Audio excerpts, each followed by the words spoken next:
Ladies and gentlemen, good day and welcome to Biocon Limited's Q3 FY26 earnings conference call. As a reminder, all participant lines will be in the listen-only mode, and there will be an opportunity for you to ask questions after the presentation concludes. If you would like to ask question, please click on the raise hand option. Please note that this conference is being recorded. I now hand the conference over to Mr. Prashant Nair from Biocon Investor Relations. Thank you, and over to you, Mr. Nair. Thank you, Michelle. Good morning, everyone. Thank you for joining us today to discuss Biocon's third quarter results for financial year 26. A press release and presentation related to the same have been sent to the exchanges and are uploaded on our website for your reference. Before we get started, let me introduce the management team on this call. We have Biocon Chairperson, Dr. Kiran Mazumdar-Shaw, Mr. Srihas Tambe, CEO and Managing Director, Biocon Biologics, Mr. Kedar Upadhyay, CFO, Biocon Biologics, and along with other senior management colleagues across our business segments. We will start the call with opening remarks from Kiran, which will be followed by an interactive Q&A session. Please note that this webinar is being recorded. The recording will be made available on our website within a day, and the call transcript will be made available subsequently. Before we begin, I would also want to remind everyone about the safe harbor related to today's call. Comments made during the call may be forward-looking in nature and must be viewed in relation to the risks that our business faces that could cause our future results, performance, or achievements to differ significantly from what is expressed or implied by such forward-looking statements. And now I would like to hand over the call to Kiran for opening remarks. Over to you, Kiran.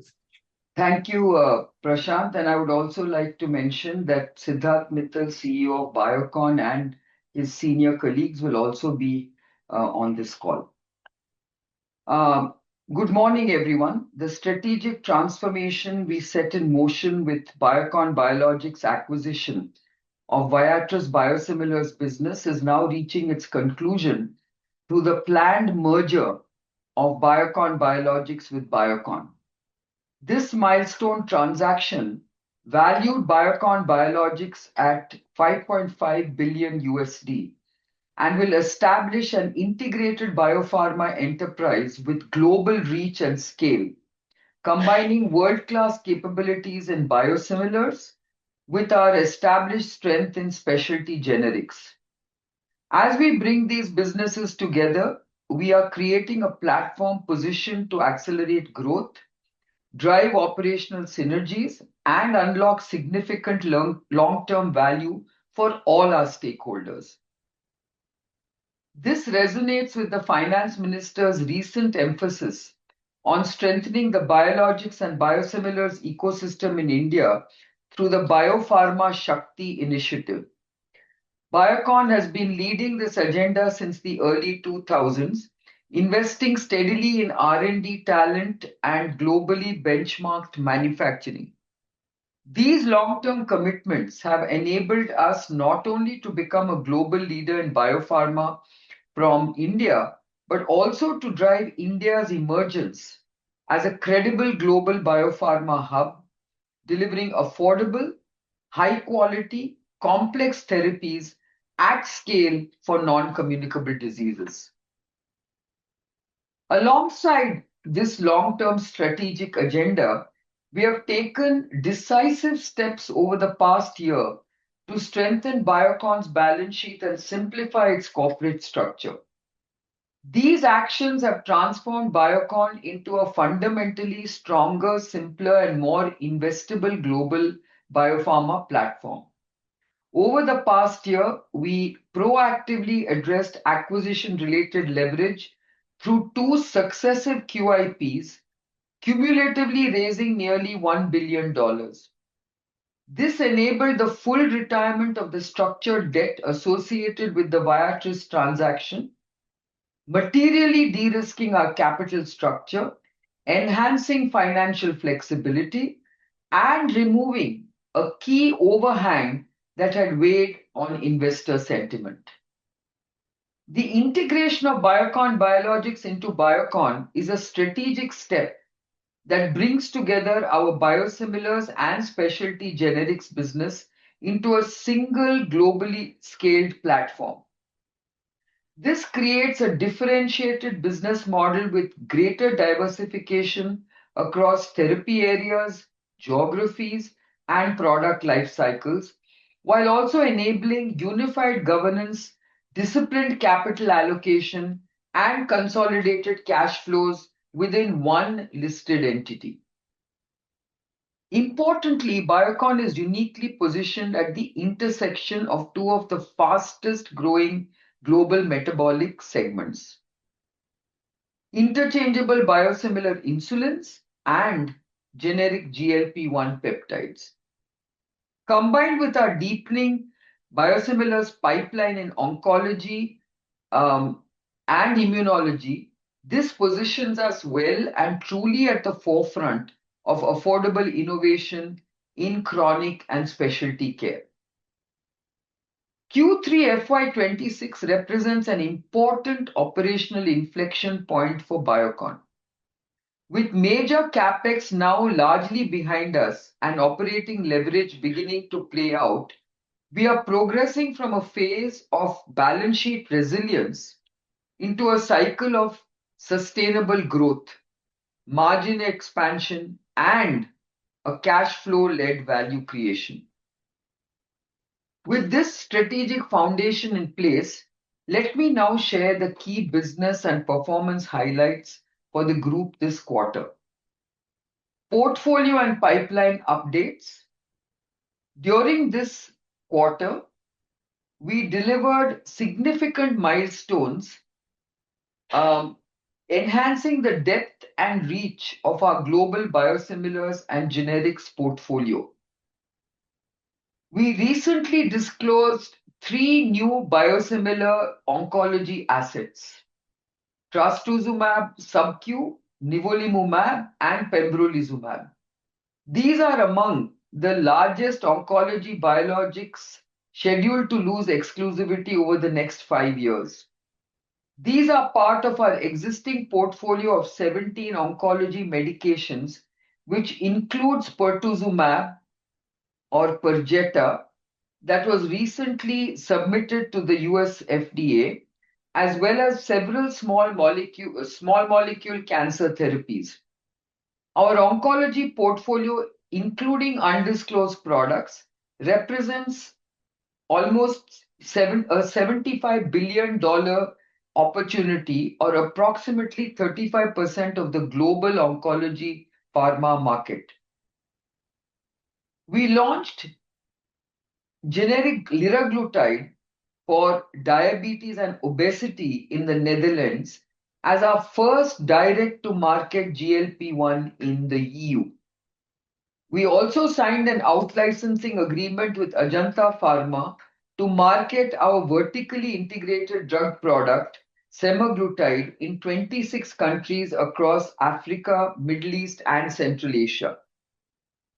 On 27th January, S&P Global Ratings upgraded Biocon Biologics' long-term issuer credit rating from BB to BB plus with a stable outlook. As S&P noted, the stable outlook reflects its view that Biocon will sustain good earnings momentum over the next 12 to 18 months, enabling it to maintain its improved financial position. More recently, Fitch Ratings also revised its outlook on Biocon Biologics' long-term foreign currency issuer default rating, or IDR, from stable to positive, citing expectations of a sustained reduction in Biocon Limited's financial leverage. These upgrades serve as strong external validation of the progress we have made in strengthening the balance sheet. Interest cost has already started coming down, and as indicated earlier, we should see annualized savings of approximately 300 crores from FY27. Now let me walk you through the financial highlights. In Q3 FY26, the group delivered 9% year-on-year growth in operating revenue, led by steady growth in biosimilars and generics, that offset challenges in the CRDMO segment.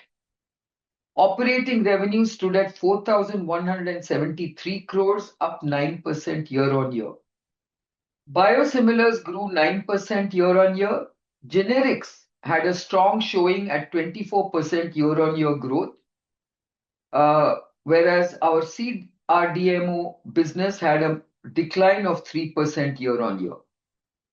Core EBITDA was 1,221 crores, up 21% year-on-year, with a margin of 29%. This improvement was primarily driven by favorable revenue mix and operating leverage benefits in biosimilars.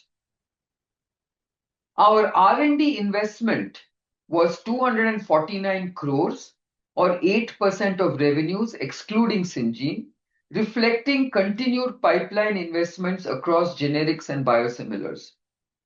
EBITDA grew 21% year-on-year to 951 crores, with a margin of 22%. Profit before tax, excluding exceptionals, rose 64% year-on-year to 226 crores. Reported net profit for the quarter was 144 crores. For the 9 months of FY26, operating revenues and EBITDA grew at 14% and 24% respectively on a like-for-like basis. Core EBITDA margin stood at 27% versus 26% in the same period last year. Reported net profit for the 9 months stood at 260 crores. I would now like to discuss our business performance in a segmental manner, and let me start with biosimilars. Our fully integrated global biosimilars business has been consistently delivering healthy growth, backed by market share gains across regions and new launches.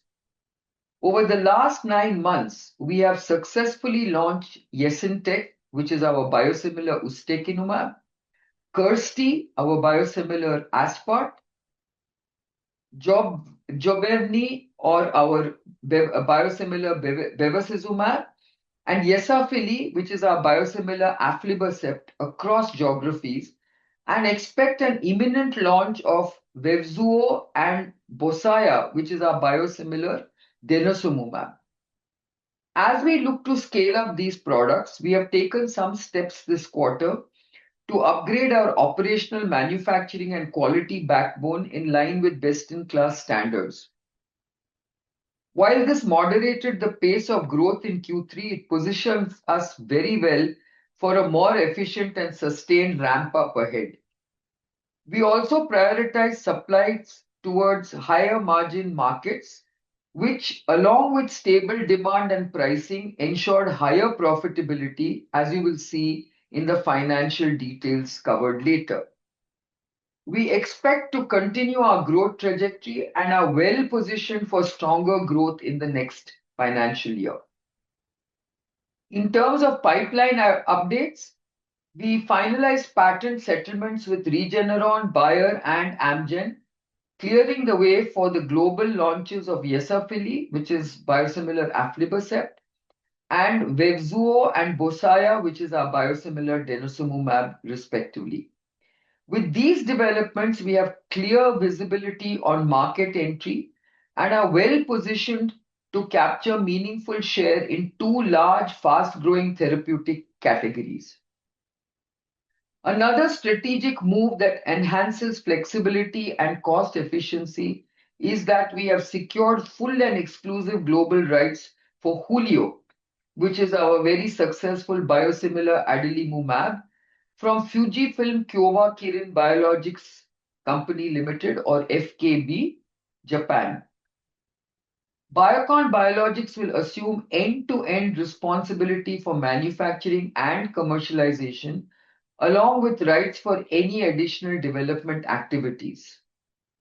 Now, coming to key highlights by geography. Starting with North America, the business delivered another strong performance in Q3. Our established oncology portfolio of Ogivri and Fulphila continue to hold nearly a fourth of the market in the US. Yesintek continued to gain meaningful traction in the biosimilar ustekinumab category, maintaining leading market share among biosimilars and over 70% market access commercial coverage.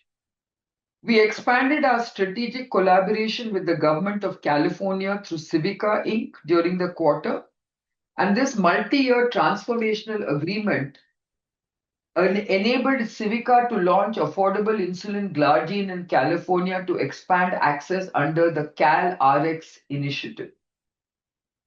Moving to Europe, we maintained stable market shares across products, with the oncology franchise led by Abevmy and Ogivri delivering strong growth supported by robust tender and contracting performance. Yesintek continues to receive strong reception in key EU markets. We also achieved two important regulatory milestones, which were the MHRA approval for Yesafili pre-filled syringe and the EMA approval for Yesintek auto-injector. When it comes to emerging markets, our business delivered a stable performance supported by steady demand in high-impact self-led markets. We successfully launched Yesafili in Turkey, achieving almost 20% market share.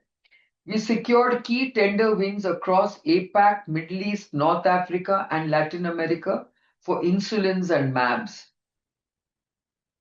Moving to the financials, biosimilar revenues for Q3 stood at 2,497 crores, representing a 9% year-on-year increase driven primarily by North America market. EBITDA for the quarter stood at 700 crores, representing growth of 44% on a year-on-year basis. This translates into an EBITDA margin of 28%. Margin improvement in this quarter reflects better product and geography mix, as well as operating leverage benefits as we continue to realize the benefits of economies of scale. R&D investments for the quarter stood at 7% of revenues, reaffirming our ongoing commitment to innovation and pipeline advancement. And for the third consecutive quarter, profit before tax exceeded 100 crores. For the 9 months FY26, biosimilars revenue and EBITDA grew at 17% and 42% respectively on a like-for-like basis. Now coming to generics. The generics business continued to see momentum in the third quarter, delivering a year-on-year revenue growth of 24%. This performance was supported by an ongoing launches of generic liraglutide across EU markets and an improved performance in the generic formulations-based business. In terms of R&D and operational updates, we achieved strong regulatory progress with multiple market filings, including 10 generic formulations and 9 API DMFs across US, EU, UK, and key rest of the world markets. In the US, we received final approval for tofacitinib extended release tablets and everolimus tablets for oral suspension. On the operations front, we successfully completed the first commercial dispatch produced under the phase 2 expansion at Cranbury, New Jersey. In terms of regulatory updates, we received an EIR with VAI status from the US FDA for our OSD facility in Cranbury, USA, following an audit conducted in October 2025. The API plant in Visakhapatnam also received an EIR from US FDA with a VAI status following a GMP inspection conducted in November 2025. Our API plant in Bangalore received a GMP certification from Anvisa Brazil post an audit conducted in July 2025. Now coming to segmental financials. Revenue of the generics division recorded 851 crores, which is a 24% year-on-year increase. Sequentially, revenues grew 10%. R&D investments stood at 76 crores or 9% of segment revenue, with continued progress across our GLP-1 and injectables portfolio. EBITDA stood at 47 crores, an improvement over last year and the previous quarter, driven largely by higher revenues. For the 9 months FY26, generics revenue grew at 18% year-on-year, while EBITDA declined by 32%, attributable to higher costs related to the new facilities we have commissioned in the recent past. Now coming to the CRDMO business, FY26 9 months revenue from operations stood at 2,702 crores, up 3% year-on-year. Third quarter revenues from operations were at 917 crores, down 3% year-on-year.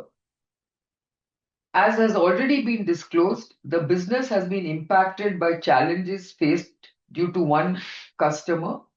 While this pressure will take some time to fully ease, it is transient.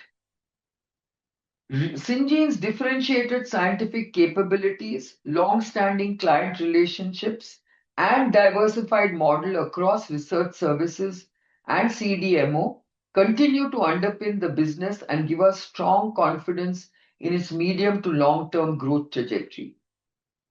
During the year, Syngene extended its long-standing partnership with Bristol Myers Squibb, or BMS, which runs through 2035, broadening the scope of its integrated services across discovery, translational sciences, pharmaceutical development, manufacturing, and clinical trials.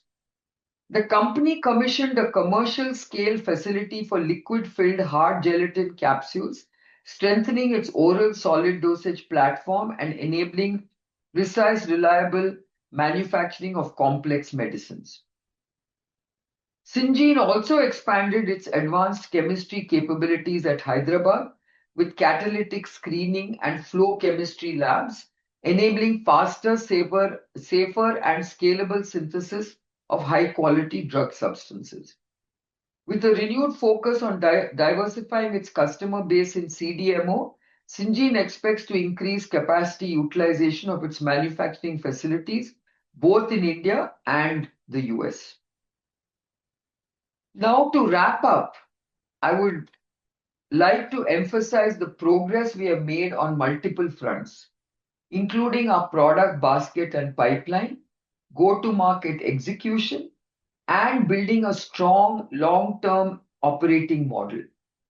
Today, we are well positioned globally across high-growth segments of diabetes, oncology, and immunology, supported by a differentiated portfolio spanning biosimilars, insulins, generics, peptides, including GLP-1s. As we look ahead, our focus remains clear: driving steady, sustainable growth, expanding margins, and consistently improving return on capital employed.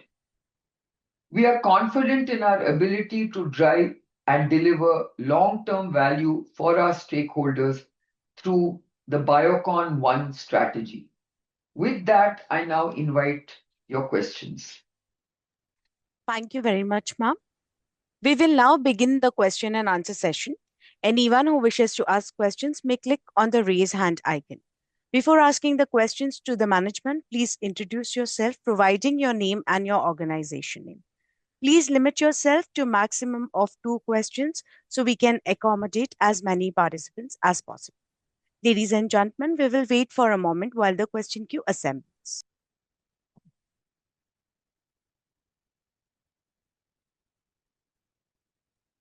The first question is from Neha Manpuria. Please introduce yourself and proceed with your question, ma'am. Yeah, hi, this is Neha from Buffett Securities. First question on the biosimilar business, the upgrade of production and quality that you mentioned. Is it fair to assume that this is largely done and behind us? And second, what led to this, need for this upgradation of production? Because, these approvals were expected, to come through this year. So, any specific reason that drove, this upgradation at this point of time? So maybe I will ask Shreyas to answer that question. Thank you, Kiran. Thank you, Neha, for the question. I think that question is fair. And as you've seen us talk to over the last few quarters, you would have seen us receive several approvals of new products across geographies. We are also launching several products. You heard Kiran in her opening remarks talk about several launches that are upcoming. We're also seeing a very, a substantial demand for our products across the US and in Europe.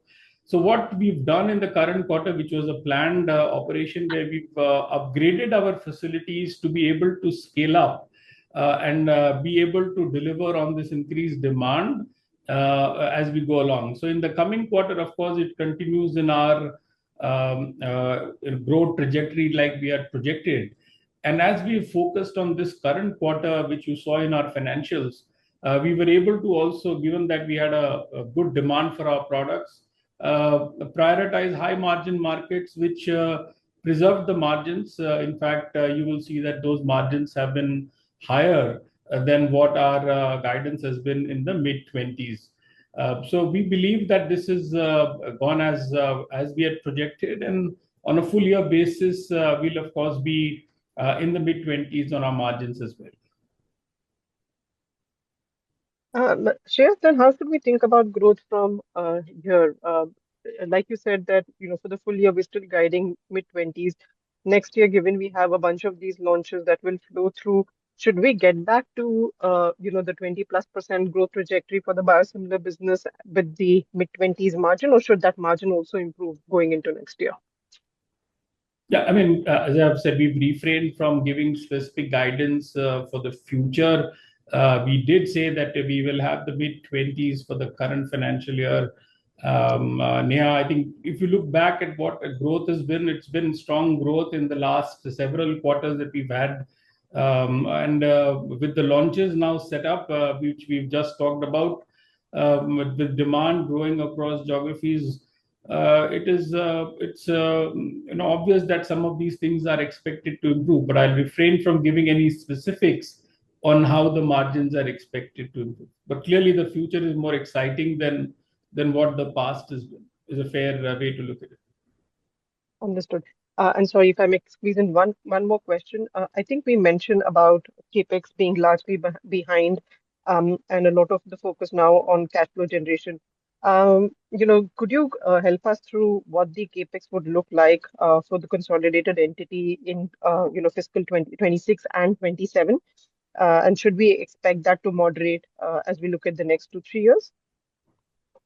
I think maybe Kedar can come in on this one. At Biocon Biologics, Neha, as you know, the most of our investments were behind us. The only real investment that we were focused on was our insulin capacity that we were looking to double.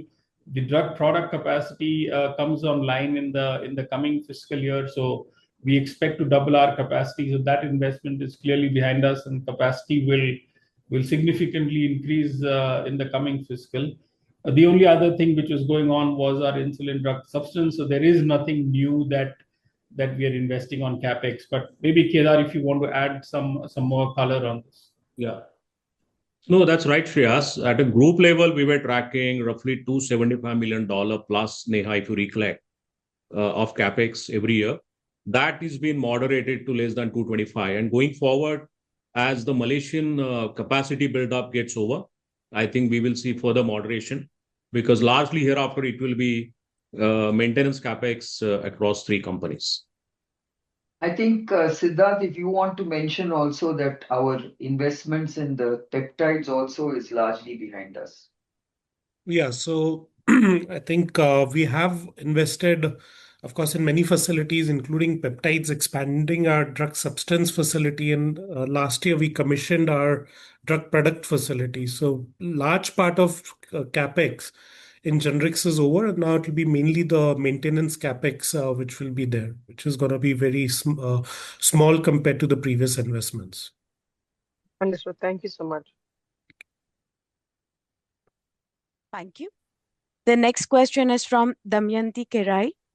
Please introduce yourself and proceed with the question, ma'am. Hi, good morning all. Thank you for the opportunity. This is Damayanti from HSBC Securities. So my first question is, just want to understand your other operating expense during the quarter. So last time when we were discussing, we understood most of your uh, costs are in base, but sequentially here also we saw 10% jump. If you can help understand that, and how should we look at operating expense trajectory in coming quarters? Kedar, would you like to take that? Yeah. So Damayanti, I think if you are referring to this other expense row, which is about 1178 crores, that comprises the expenditure across manufacturing facilities, quality expenses, commercial expenses across three entities. And that is largely fixed in nature. There is some element which is linked to the sales across all the three companies. And the growth of that particular line will be lower than the revenue growth. That's how I think it's going to trend here after the mine, because most of the base spends on commercial setup, regulatory setup, all the global infrastructure for manufacturing, quality, enabling functions, all that is already in. Okay, so the current quarter number is new base if we have to look at, and it will be mostly linked to the top line movement, the That's true. variable part. That's true. Okay. Yeah. Okay. So Kedar, can you also update us on the net debt position as of December 31st or as of say current? Yeah. So the net debt that we owe to the bondholders and the banks, it shifts in a narrow range of 1.1 to 1.2 billion. We have said that all the structured debt, have been retired. So end of June, the Goldman instrument got retired. 1st October, the Kotak instrument got retired.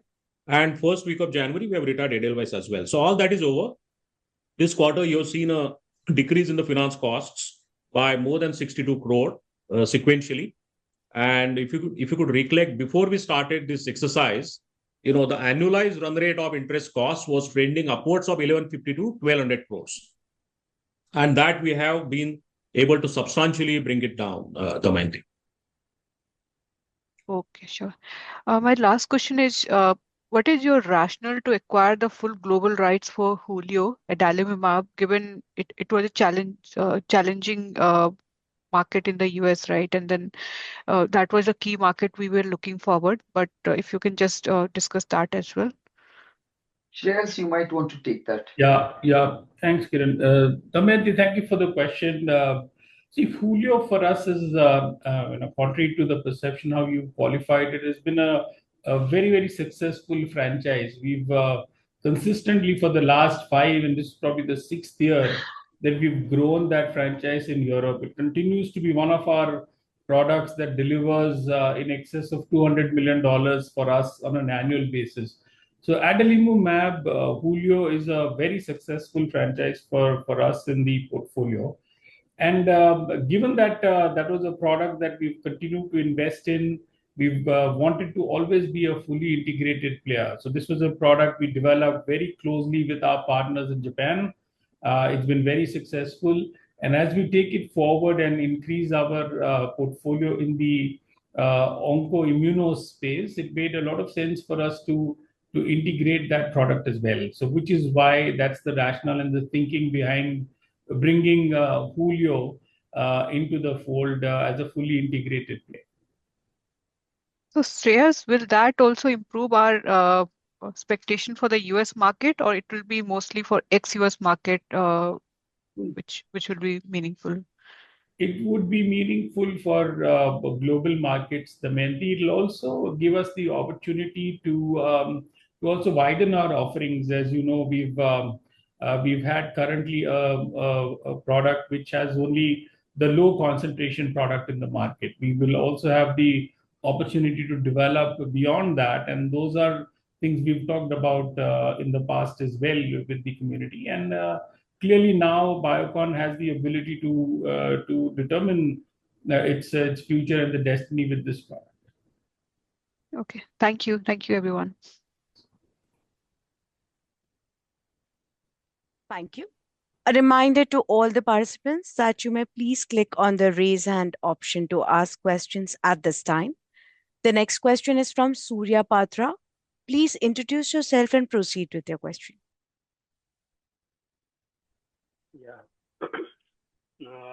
Thank you. Thanks for this opportunity, sir. Sir, first clarification to the earlier commentary that you have made. Adalimumab Julio is a $200+ million business for us. Is that correct? And a couple of quarter back that you had mentioned, you have 3 molecules which have crossed $200 million. So whether this is one of that?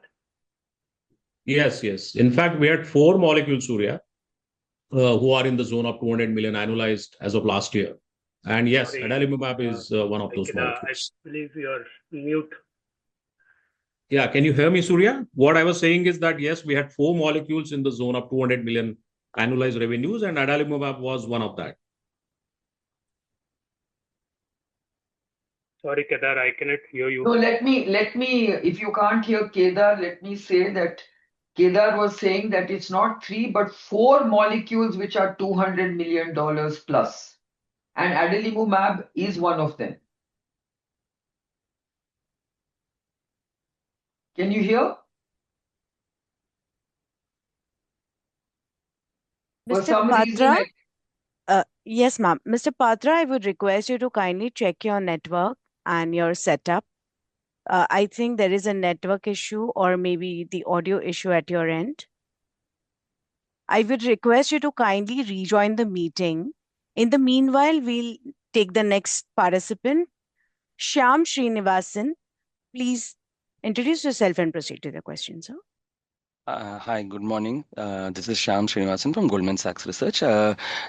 First question is just on the trajectory of the biologics business. Maybe I'm not looking at like quarterly variations, but yes, there's been a slight slowdown in growth.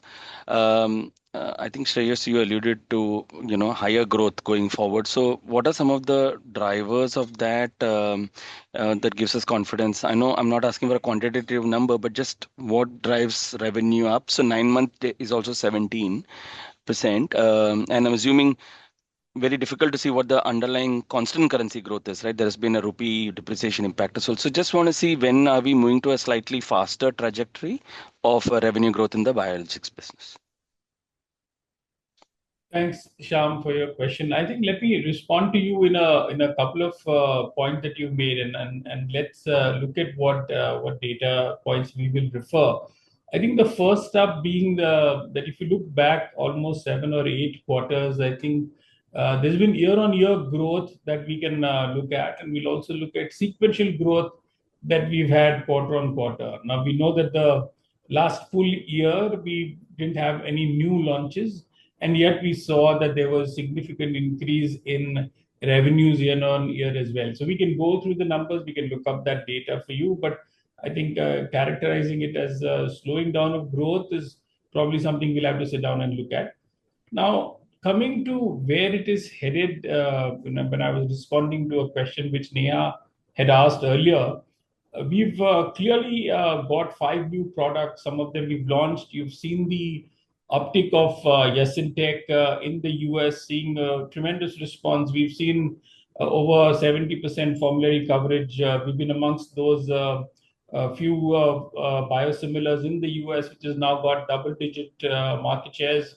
So clearly, there's a step up from where it was, and growth will obviously be expected when you have new product launches, which would have then also higher knock-on effect on the margins that we were talking about earlier.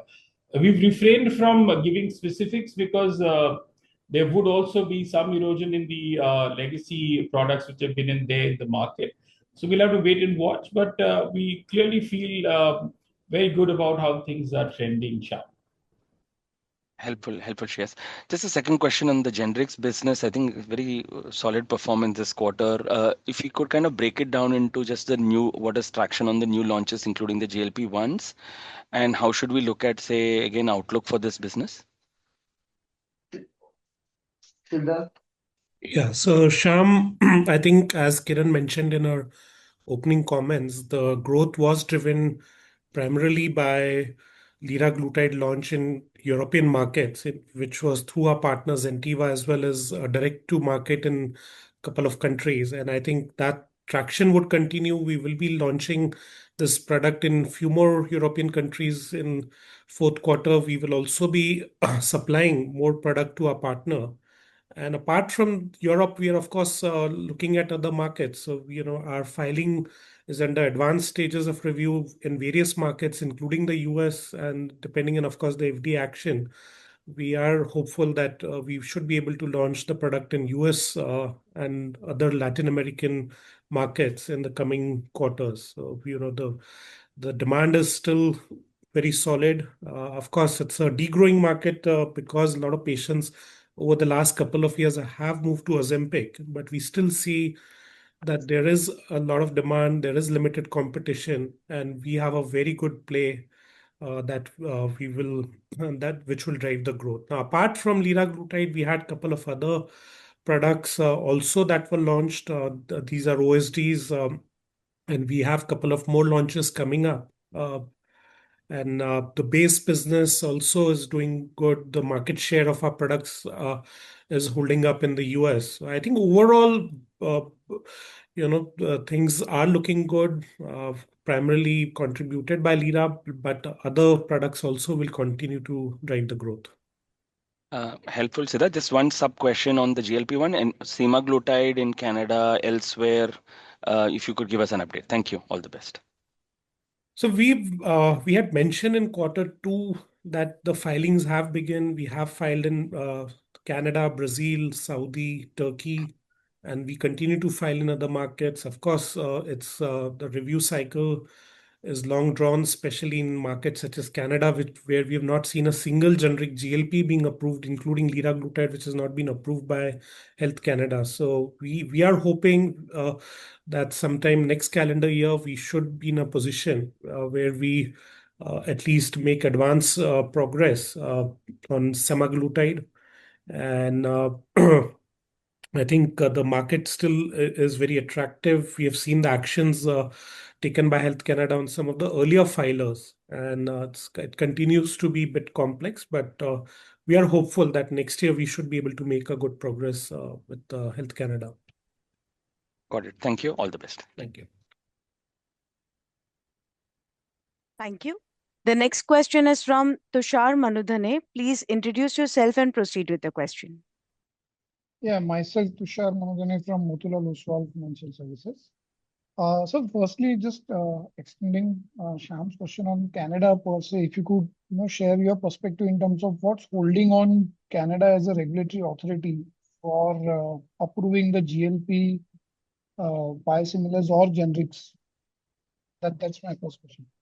So biosimilar, of course, I mean, Shreyas can comment on it. We have seen many approvals of biosimilars in Canada. I think the GLP-1, of course, has a separate guideline path that Health Canada follows, and it is a bit different compared to what a European regulator or a US FDA follows. And I think, as I mentioned, that despite multiple filings on liraglutide and other GLPs, Health Canada has not approved a single file. They are, I think, still trying to understand the risk associated with this product and the preclinical work that the generic filers have to do. And I think we have done back and forth with Health Canada on our previous filing of liraglutide. So we do understand a bit of what they're expecting. And I think we are hopeful that over a period of this year, they should be able to be very fixed and firm in terms of what they're looking at. And that's why we have confidence that by next year, that we should be able to get the approval. I think we have mentioned in the past, we know we are a vertically integrated player on GLPs. So we have very strong characterization and development capabilities. We have our own drug product facility. We have our own device facility. So we understand the science behind it. And I think we have to work with the regulator to explain that why it's a high quality product, why it's a comparable product, and as I said, navigate the challenges. And it's not the generic filers. I mean, we have seen other very credible companies who've also filed and have had challenges. And I think it's working with the regulators what's required. And I think they also understand that they have to approve it. If you look at Canadian market, which is $25 billion today, Ozempic and Wegovy is give or take 8 to 10% of that market. So bringing down the cost and making the drug affordable is, of course, a priority for the regulator as well. And I'm sure that we will, along with other filers, navigate that challenge soon. So here, is this because innovators manufacturing through biological routes, where filers who have done it through synthesis route, is that something No, that's area of concern? No, I think that is very clear globally that everywhere, including US and Europe, everybody is developing with a synthetic route. So that is not a concern. So I think if I may just jump in, Tushar, liraglutide has been approved by Europe. So if you look at that as a case in point, then I don't think that is the issue. I think Health Canada really has to have a regulatory final view on what it requires to approve. And I think that is not very clear on all GLP-1s. So I think that is where the real issue is. But I think it should be resolved soon is our expectation. Got it, ma'am. Got it. And just on the progress on the insulin aspart, you could share. So insulin aspart has been approved both in the US, as you know, as the first interchangeable insulin aspart. It is already approved in Europe, and maybe I'll ask Shreyas to comment on what is it that you exactly want to know. How the commercial scale up is expected to happen over next 12 to 15 months.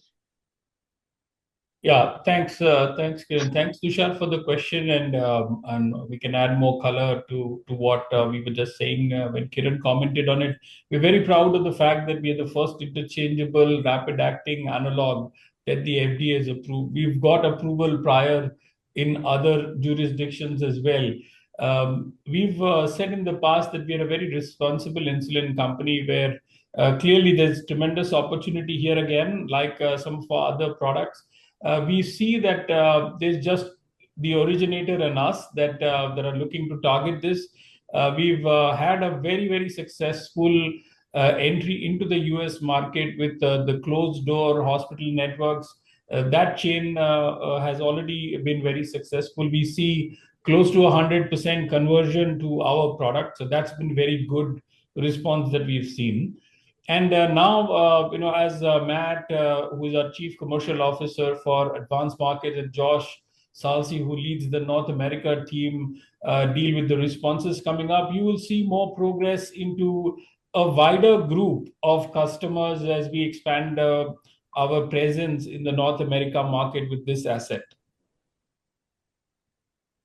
So effectively, let convert into, let's say, the business in, let's say, starting of this calendar year, or this process will sort of have its own gestation period, and accordingly the business scale up will be somewhere maybe like 3 to 5 months down the line. How to think about it?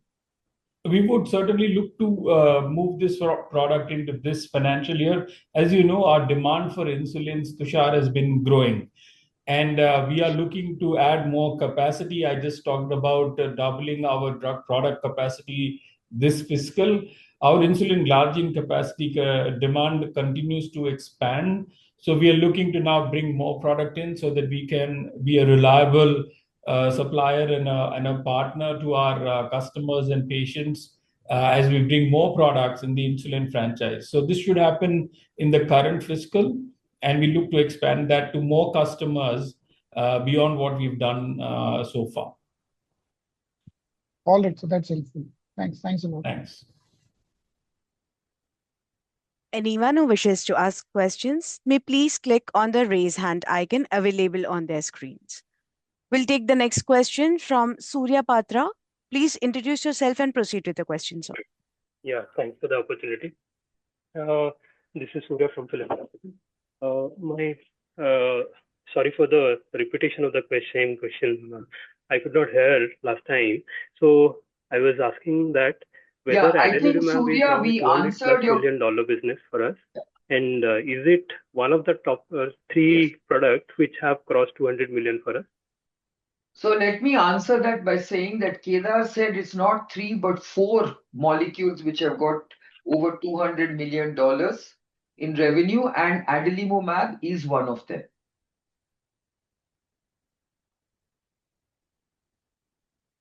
Can you hear? I think you'll have to take this off the line, offline, because he cannot hear for some reason. Yes, ma'am. We'll move on to the next question from Harshit Doot. Please introduce yourself and proceed with the question.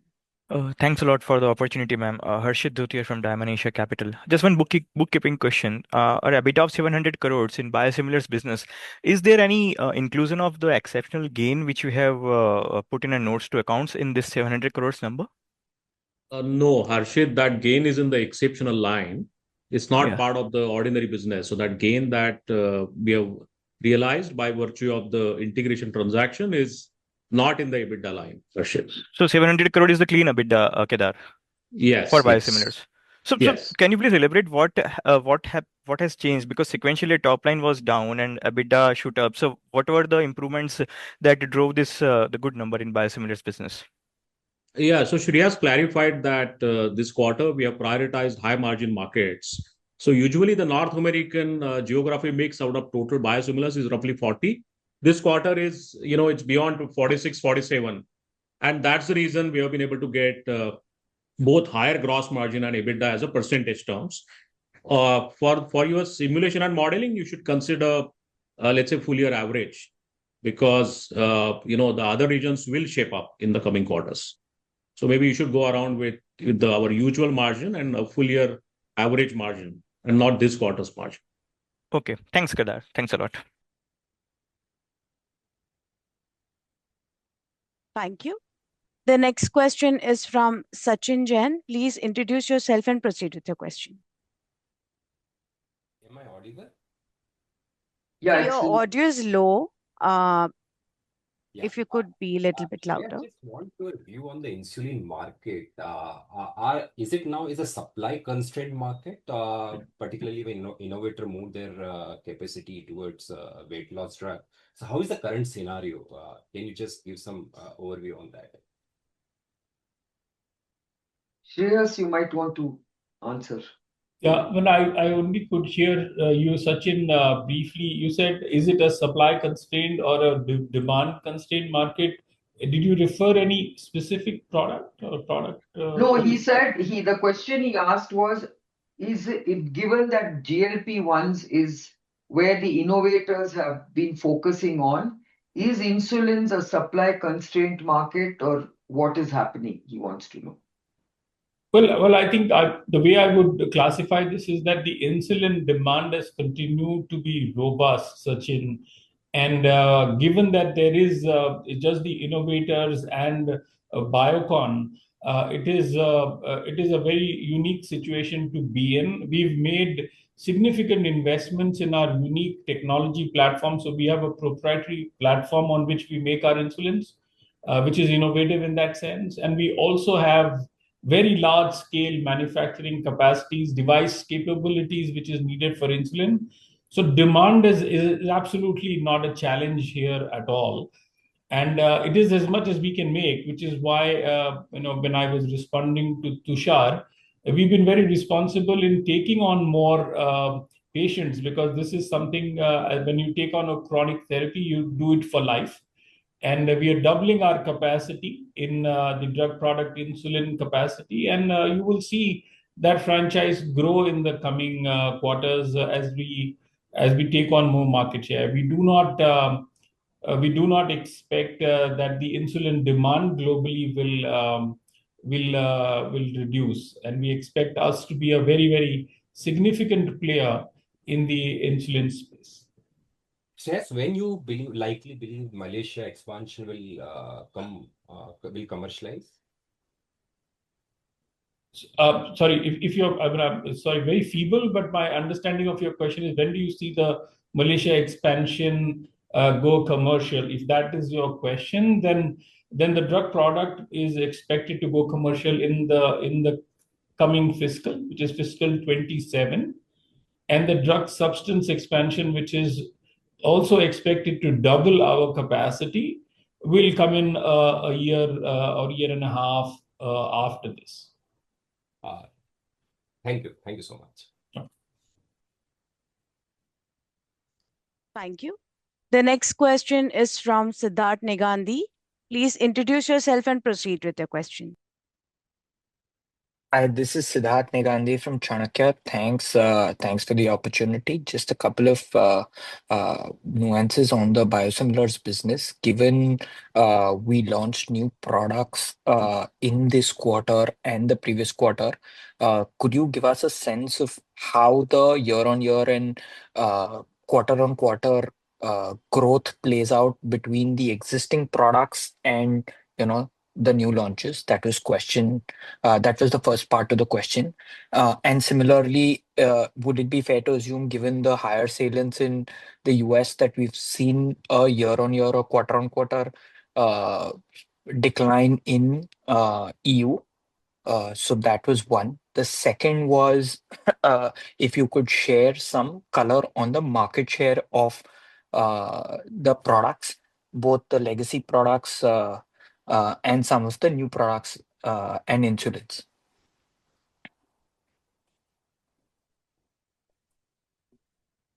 So I think multiple questions in that. The first one is how do you look at the quarter-wise progress of these numbers? My sense is I think Kedar responded previously is the way to look at this is a wider window of 4 quarters. And as new products launch and get to market, we've said even in the past that some of these take 4 to 6 quarters. Some of them take maybe up to 6 to 8 quarters to reach their peak sales. But you will start seeing the ramp up. You will start seeing the numbers play into the P&L as products start taking traction. Fiscal 27 is the first time that you will see some of these launches that we did in 26 begin to play out as the numbers get into the quarters. So that is as far as we can go, because it's hard to give a quarter by quarter prediction on how every launch in every market will play out. It's number one. I didn't quite follow your question on the European piece. We are looking to grow the European market as well. This particular quarter, you heard Kedar say that we've prioritized profitability. We've looked at higher margins, which is reflected in the financials. But we see demand across regions, and as more products come online, you will see all our regions, North America, Europe, and even the rest of the world, emerging markets show a very strong growth. There is that expected to happen. And the third piece, which you were referring to in terms of what our market shares have been, I think they've been very strong. Kiran, in our opening remarks, mentioned that and we can refer to them as legacy products, continue to have over a fourth of the market in oncology products that we launched back in 2018.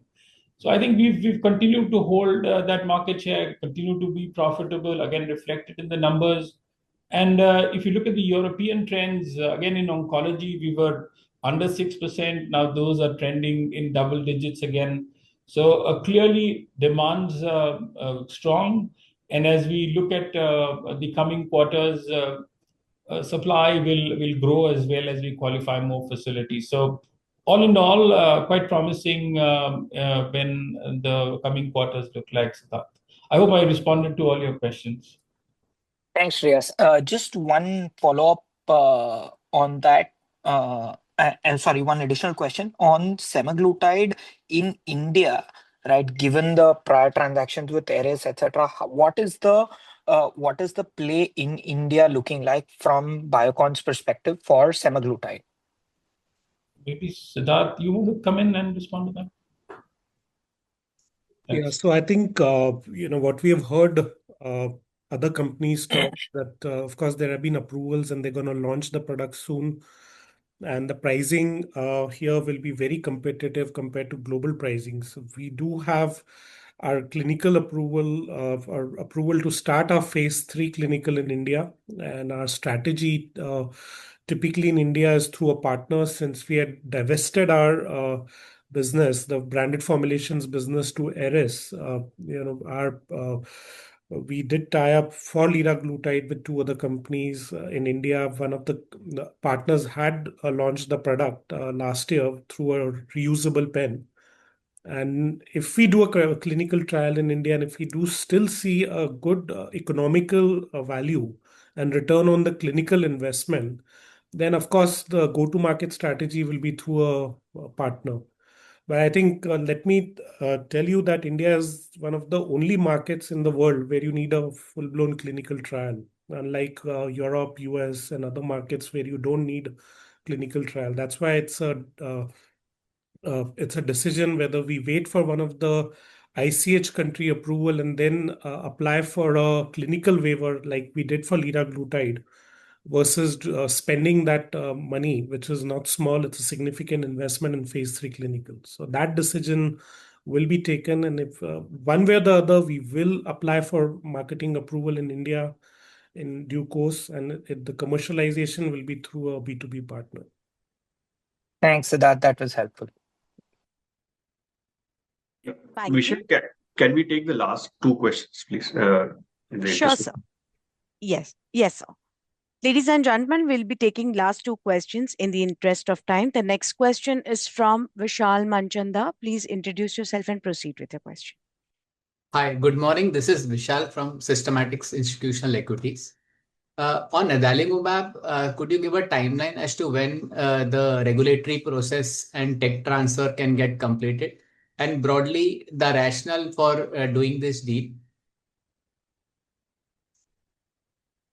If I may respond to that question, Damayanti had probably a similar question, and we did respond on the rationale, so I can go through it if needed again. But clearly, we have much better control on the product now, Vishal. We have end-to-end integration that allows us to do more with that asset than we had, or we were able to until now. It's a very important product in our portfolio. So that rationale is something that is very strong and continues to guide our investment in the asset.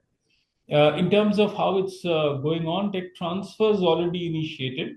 It will happen in phases because there's an element of the device, there's an element of the syringe itself, these are on the drug product side, and there's the element which is related to tech transferring the clone and the drug substance, and all of these are going on, and we will work with regulators globally to see that these things evolve. There's a close coordination and collaboration with FKB in Japan, and this is a process that is more collaborative than hands-off. So we expect this to happen in a very collaborative manner, Vishal.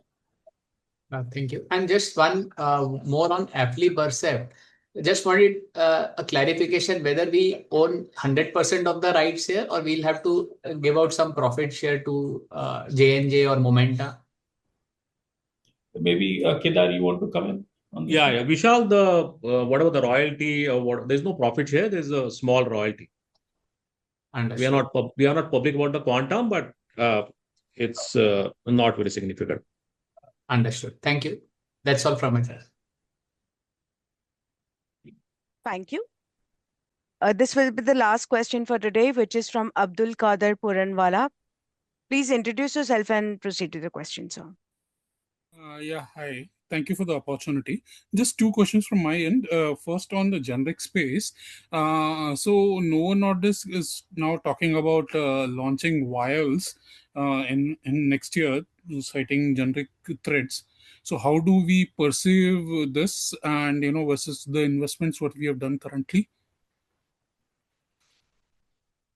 Well, if the innovator does launch a different format or different form of formulation, we will of course assess whether we need to develop it and for which market. And I think the disposable pen is what's the standard in most developed markets, US and Europe, and they might have a different strategy for emerging markets. And I think at this stage will be difficult to comment, but we will of course track what makes most sense. Understood. And just a final one on on your biosimilar growth. So sorry for hampering on this, but if we look at the 9 monthly number of 17%, would it be possible to split this across your older products versus the new products what you have launched in the last 6 to 9 months? Yeah, Abdul, as we have explained in the past, the scale up of biosimilars is a bit staggered over multiple quarters. So large part of the growth that we have demonstrated in the 9 months is based upon the strength of existing franchise. Got it, Kedar. Thank you for the clarification. Yeah. We'll take one more last question for the day, which is from Vipul Kumar Shah. Please introduce yourself and proceed with your question. Hi, thanks for the opportunity. I'm an individual investor. So you have 4 molecules with $200 million plus revenue. So can you name them? Is it possible to name them? And second question is, we were pursuing oral insulin program long back. So are we still pursuing it or we have dropped it? So let me first answer the first question and then Kedar can answer the second. Your other question about which are the 4 molecules that have crossed 200 million. As far as oral insulin is concerned, physiologically it worked, but financially it didn't make sense because insulin is a very low cost product from that point of view. And to make it work, it was going to cost a lot more. So financially, it was not viable, and hence we dropped the program. Thanks, Kiran. Vipul, the 4 molecules we have named last year. So I think trastuzumab, pegfilgrastim, insulin franchise, including glargine, and adalimumab. These are the 4 molecules which have crossed 200 million in FY25. And Thank Kedar, last question, what is the debt reduction roadmap? Yeah, so in the last 2 quarters, from June till now, you have seen all the structured debt getting retired, and cumulatively that will be upwards of almost 550 to $600 million. So that has happened. Now the debt ratios have improved. You have seen upgrade from both S&P and Fitch, so we are happy about it. And effectively, what remains is the debt that we owe to bondholders and syndicated loan. That we are on a journey for reduction in the subsequent quarters based upon organic cash flow generation. Same 500 million reduction can be expected in next financial year? See, we are not quantifying, and in 1 year, such a large quantum is not possible. But look, that's our one of the biggest and top priorities. So net debt is how much last Net right debt, now? like what I Look, explained, net debt. I think you should, Vipulji, you should actually look at what is your reduction of debt EBITDA ratio. I think if you look at it, it has come down substantially. It is now below 2.5x. And I think what we will look at is to see how we can take that down further. Thank you, madam. Thank you. As that was the last question for today, I would now like to hand the conference over to Mr. Prashant Nair for closing comments. Thank you, and over to you, sir. Yeah, thank you, Michelle, and thanks everyone for joining the call. If there are any questions unanswered, please get in touch with the IR team. Thank you. Thank you, members of the management. Thank you, ma'am. On behalf of Biocon Limited, that concludes this conference. Thank you for joining us, and you may exit the meeting now. Thank you. If you found this video helpful, please like, share, and subscribe to Concall India for latest upcoming Concall.